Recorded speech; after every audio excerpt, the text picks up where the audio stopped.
help me grow up strong. On social media, he came across as a doting father and a devoted husband. He is the best thing that has ever happened to me. But behind the perfect family image, a secret rage was building.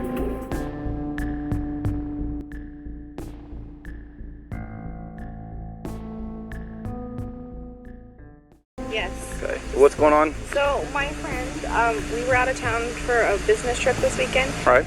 And I dropped her off at 2 o'clock this morning. She's 15 weeks pregnant. She wasn't feeling well. And she had a doctor's appointment this morning at 9. And I told her to let me know if she needed me to take her. She's got 2 little girls. I've called, I've texted. Her car's in the garage. Her shoes she wears every single day are right in the front door. How you doing? You seen your neighbors today? No? Okay. What's Chris's phone number? Chris's phone number is... Hey Chris, Officer Coonrod for the police department. Pretty good. So, do you have any idea where your wife is? Right. What my concern is her car's here. They're saying she is diabetic. I don't want her... If she's upstairs and can't respond. Okay. About how far out are you? Okay. Alright. He said like 5.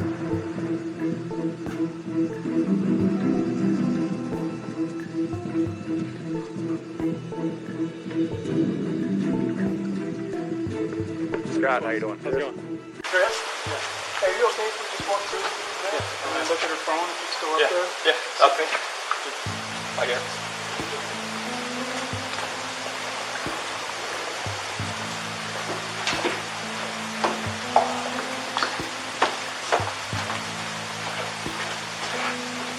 What's this door right here go to? It's locked. Do you have a key for it? Yeah, they wake up and they'll just go right here and just play with that. Yeah. Well, that's bright. So you normally, So you normally keep it locked? yeah, because they would go in there, they'd be in soap. Like last time we had Vaseline everywhere. Yeah. So that was not fun. So does she normally make the beds, the kids' beds? No. No. This always normally does it look like this, maybe in a rush or... This is about normal. Like when kids go get up first. Get up, Yeah, they'll just kind of like move around. Sure, to go get her. Sure. All right. No, we don't wake up till they wake up. This stuff she had last night? Yep.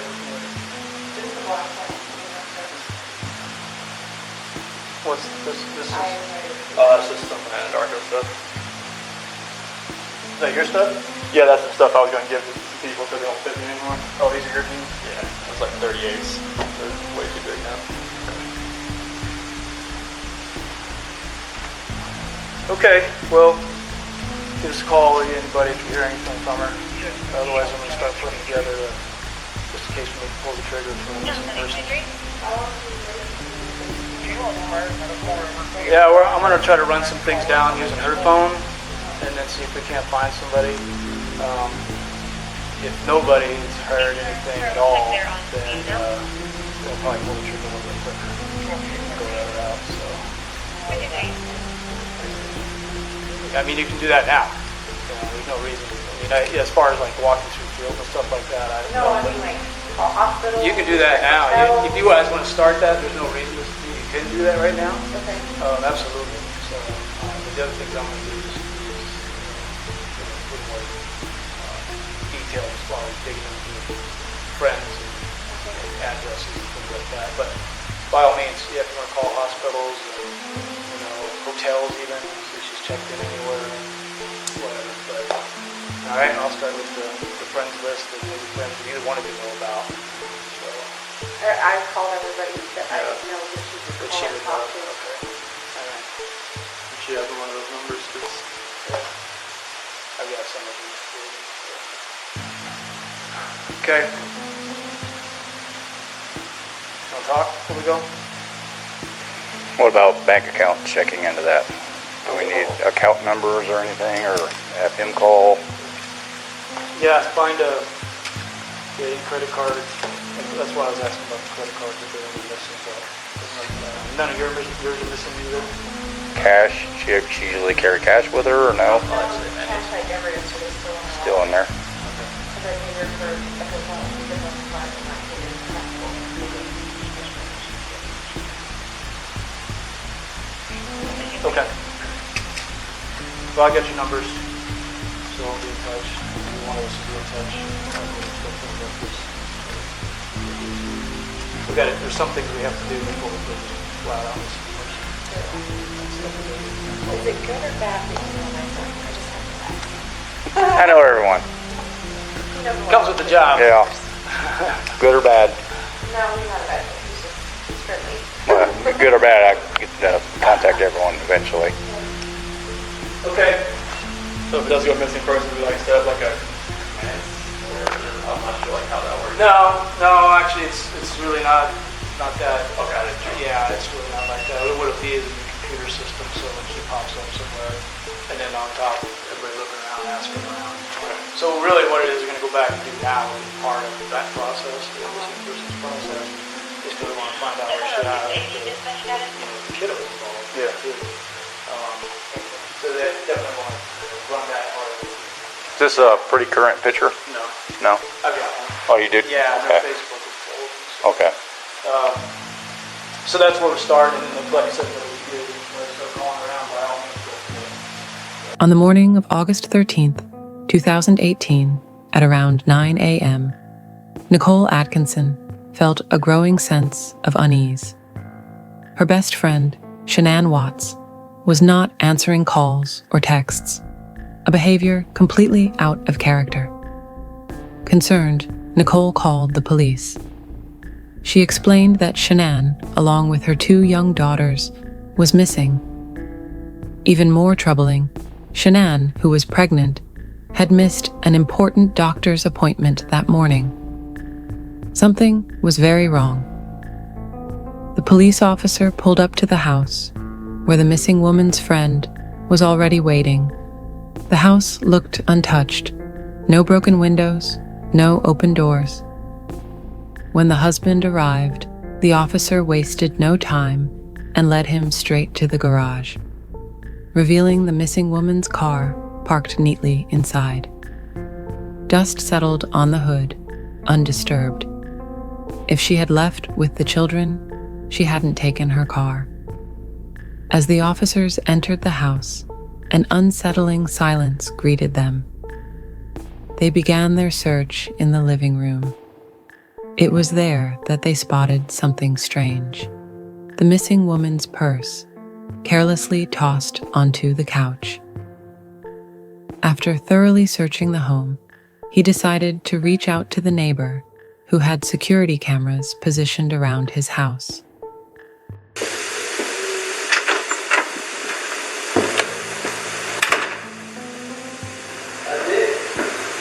Nothing on there. What's that? Nothing on there. You just have to My back camera. the truck up to the drive. Lay down. Loaded my stuff up in my coolers, my water jugs, my book bag, my computers, some of the tools that I had from the toolbox. I knew I was going to have to do some pumping into rubbers today. That's why I was out so far. Is this on continually Yep. recording? Yep. Well, It's not, is it any motion or is it? event- Okay, so it's motion.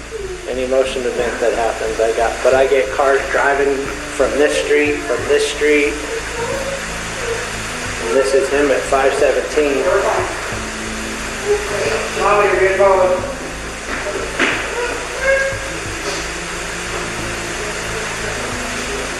I usually park out there on the side. I just want to get everything back in. Be easier, so lugging everything out there, all the tools that I had to bring in.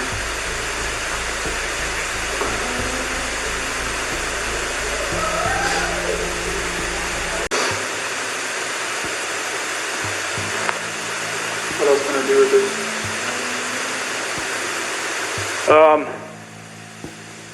My detective just showed up, so he'll probably want to talk to you. He'd probably, like I said, he might have you call like the bank and see if there's any kind of activity.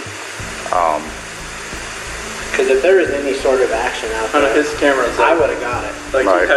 we had issues the other week when people were stealing stuff out of like garages and stuff like that, and I had parked my truck. I had over can see if I can anything see where someone tried to jimmy with a flathead screwdriver over there, and it was just like. But if any action would have happened, any cars or anything left your house, I would Yeah, if it would have been like right in that area, it should have picked. Oh, it'll pick up anything coming down the street this way. You know where that tree is? Oh, yeah. Okay. Watch, I'll show you. There's nothing on here. We've already watched that one. But like, you'll see this car. What security system do you have? Xfinity. Oh, you can see this car starting to drive down the street. That one. Oh, See what I'm saying? It picked up all the way down there. He's next door.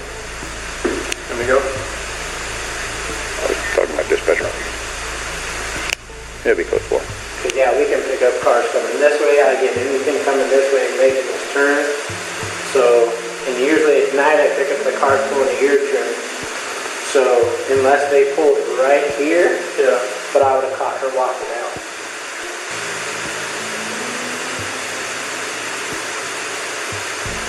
So as soon as it picks up motion, it like back off. Okay. I thought you. That was the start of the video. Yep. About 148. In the morning.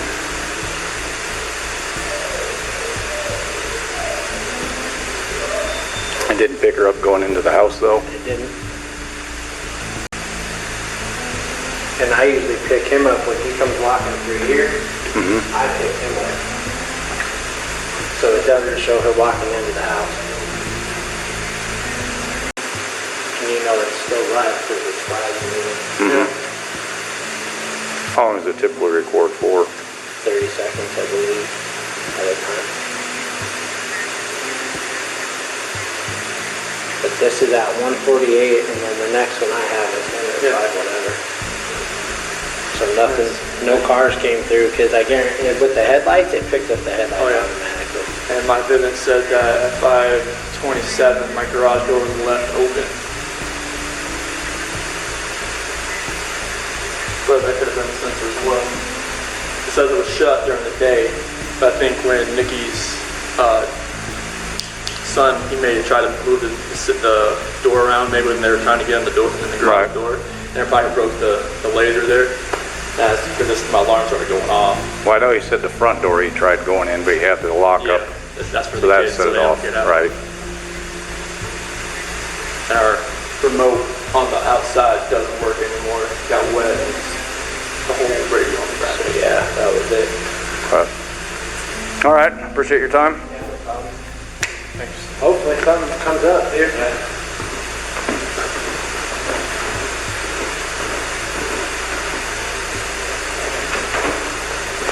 Mind if you just want to go talk to him? I'm going to get his info real quick. No. Rocking back and forth, and if you look,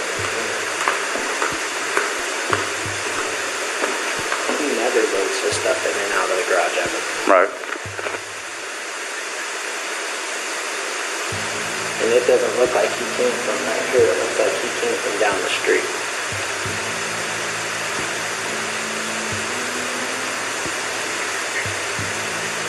And then the other thing that doesn't make sense is why would he pull past this part? You can see him pull past.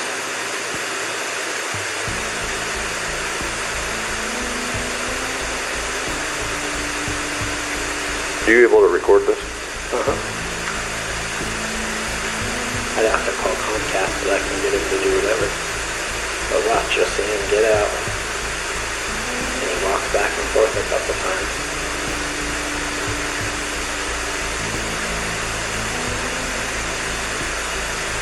To be completely honest with you, my wife and I were kind of wondering when she was on vacation if something happened, because I've heard them full out screaming at each other at the top of their lungs, and he gets crazy. Does he? And that's pretty recently. Yeah. I'm guessing that's why she went and visited people, is because she wanted to get away from the situation. Do you have your ID handy?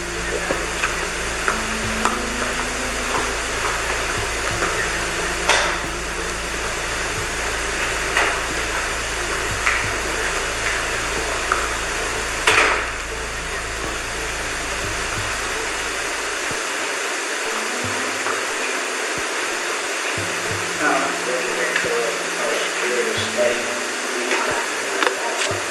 No, he's not. He's not that. He maybe wants to figure out the perspective of the question I just don't understand why he keeps explaining himself over and over what he's getting exactly, what he's doing exactly, because that's not him. He's usually really quiet. Going to look, that's the back of his truck. That's that. He has right here, he has a flat thing on it. Yeah. He took the flat thing off and I was a little crack. Well, that was always back there. Well, yeah, but this is just weird. Because now I've got What's your phone number?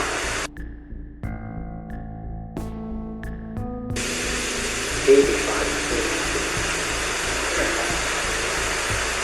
It just seems kind of odd to me. Why would he pull that truck up and go to the garage? Right. Yeah, I've never seen him pull back. I've never seen him. If he loads his stuff, he normally just walks back and forth because I get him on camera. What does he usually load up? All he usually has is a lunch box and a book bag, looks like a computer, and usually a water jug. That's it. But the fact that he was in here and explaining to it over and over and over, Well, odd. he doesn't look worried. He looks like he's trying to cover his tracks. You know what I'm saying? Right. And if he's loading his stuff, why isn't he walking back and forth? But I can't see what he's doing in the back of the truck because he pulls into the garage. And he knows my camera's there. Any other neighbors have cameras around here, you know? I'm sure a bunch of them do, but not that I know of. Okay. You guys looking around. Hey, I'll look at it. Yeah, I'll do a search here in a minute. all these Fords kept coming up missing, so we moved in here, I put this in. And like you said, someone was breaking into it. He said that someone was breaking into his toolboxes of his truck. So I told him he could park his truck out there in case they saw something. Diesel, I know you want to go play with the baby so bad. Her mom was texted me that we did it before. She doesn't have a GPS tracker. Truck that doesn't know where he goes. Okay. Just FYI. Don't you think it's, look at them. I know. I'm Kinda trying odd. to. No, I'm just saying it's kind of odd that he pulls his truck back behind my camera. The cutoff, the truck's in the garage right now. And he never backs his truck into the That's driveway what her either. friend Christina was doing. Diesel. She's like, he never backs his truck up. Her mom said it too. She's like, he carries his stuff out in the house. He Yep. doesn't back his truck up. Well, I have him on camera doing that when he does it. Because when he was parking his truck over here, the other thing was odd is while she was gone, he kept parking his truck and her car over here. And I used to see him walk out of his house right here. Took the car out of the garage? Oh, the car was parked over there for a long time, like a couple days. This past weekend? No. It was when she was gone for the 6 weeks. Oh. But I thought it was kind of odd that he never parked in front of here or right here. He said someone broke into his truck and he parked over here. I have no idea. Hey, he's acting so suspicious. He's normally, you can ask them, he's normally quiet, real subdued.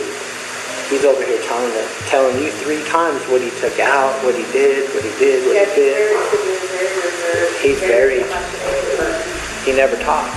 So the fact that he's over here blabbing his mouth makes me kind of suspicious of something. Yeah, but I mean, put yourself in his situation. Oh, I agree. You know, anyone's going to be nervous. You don't know what to do.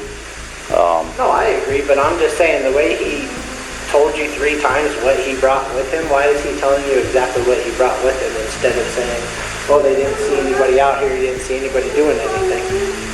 You know what I'm saying? Mm-hmm. Why is he so worried about you knowing what he's carrying out? That's all I'm saying. The detective's talking. What's that? The detective's talking. He's talking to him right now? Okay.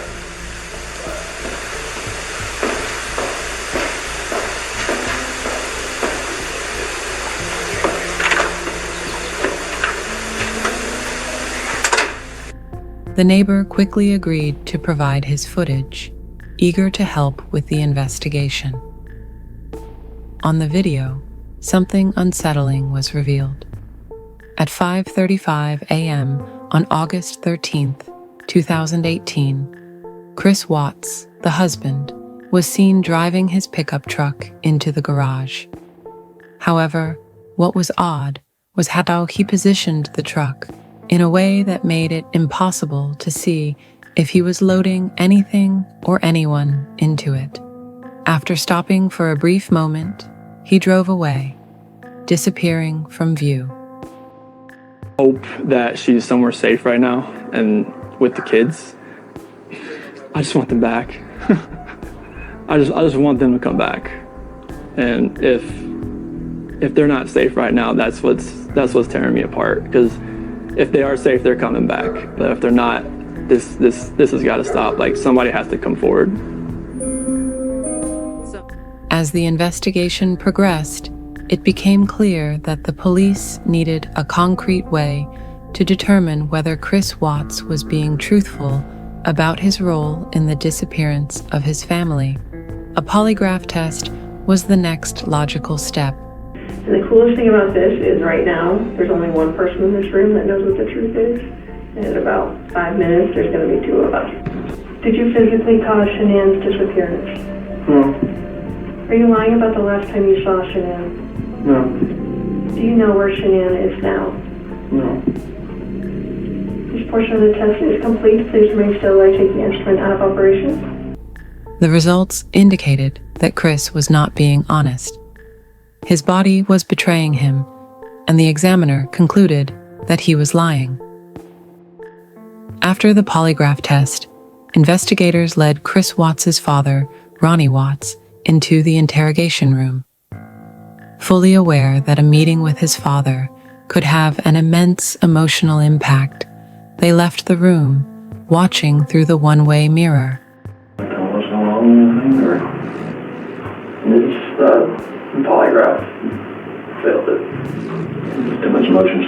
So I mean, they're not gonna let me go. Is there any reason why they shouldn't? They know I had an affair. Anything else you want to tell me? What's going on? I want to protect her. What? I want to protect her. She hurt him? Yeah. I forgot about her. You hurt her? Well, you guys want that? When I was downstairs, they came back up and they were gone. Did she kill him? They were blue. She took both from the death. I freaked out at the same thing with her. So she killed those who see and took them to death. That's rage. I'm hiding.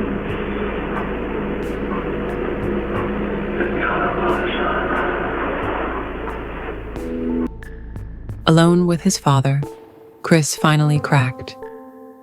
With tears in his eyes, he confessed to killing his wife and children. He explained that the affair with Nicole Kessinger was the catalyst for the tragedy. Once Ronnie left the room, the investigators re-entered and the pressure intensified. Chris, feeling the full weight of the situation, finally gave in. He marked on the map where he had buried his wife, Shanann, in a field near 2 massive oil storage tanks. But his confession didn't stop there. Chris revealed that his children were still alive when he brought them to the site. He strangled them one by one in the car and then threw their bodies into those very oil tanks. Following Chris Watts' shocking confession, the investigation quickly took a dark turn. Just after he admitted to the murders, Chris was immediately arrested. Chris, come stand up for me. I'm going to have you face that wall over there. Yeah, just face it. Lift up your hands.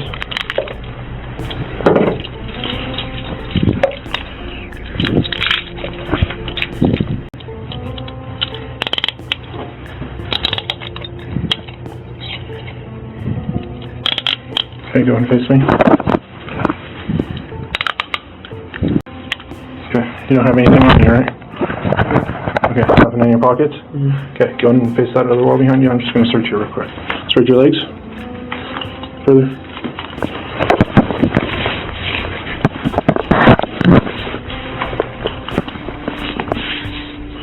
Okay, turn around, face me. No earrings, necklaces, anything like that? Okay. Let's walk out this way.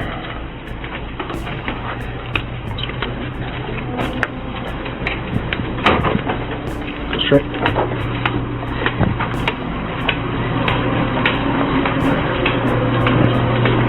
Go out that door to your left.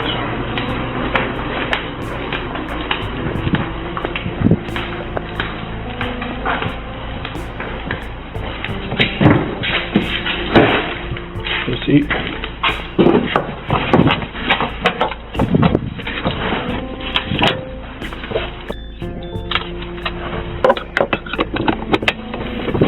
To avoid the death penalty, Chris Watts pled guilty to the murders of his pregnant wife, Shanann, and their 2 daughters, Bella and Celeste.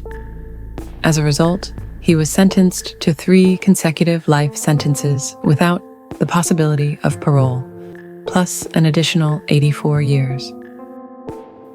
The story of Chris Watts is a chilling reminder of how easily a seemingly loving husband and father can fall into darkness. His actions raised difficult questions about evil and human depravity. What drives someone to commit such unimaginable acts? The tragic deaths of Shanann, Bella, and Celeste remind us how fragile life is and how trust can be destroyed in an instant. Their story is one we'll never forget.